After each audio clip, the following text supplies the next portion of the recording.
Well, 2020 wasn't great, was it? Let's be honest.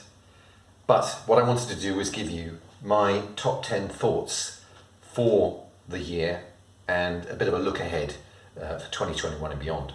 And what I'm going to do is break this video into two sections, 10 to 6 and then 5 to 1. I'm going to provide links from the discussion points I've raised, and I'll be really interested in what your biggest professional highlights were for this year, biggest sort of changes that you think have happened. So let's start with number 10. Number 10 was the 10-point plan, of course.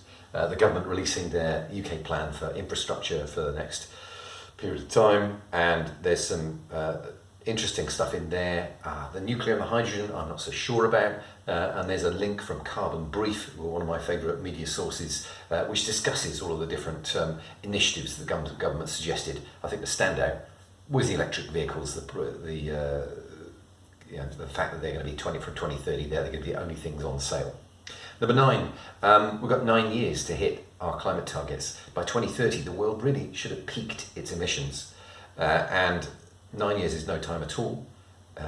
68% reductions are being expected from the UK, which is really significant, and there's going to be some interesting technological, legislative developments that come out of that. Again, I provided a link. Number 8, there's only 8 months in the year in which we use all of the resources that we should be using. And that's called Earth Overshoot Day. It happened this year on August the 13th. Every year it comes slightly earlier because we use more and more of the Earth's resources more and more quickly. That needs to change.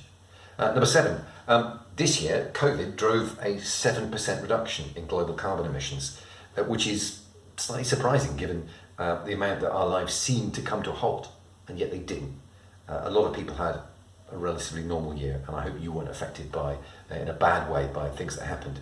But we don't want a pandemic every year to hit the 7% reductions that we need to be delivering every year to get to net zero.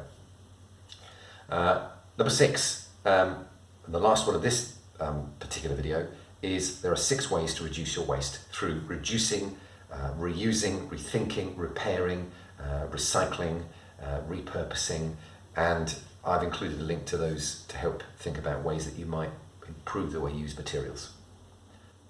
5 to 1 are next.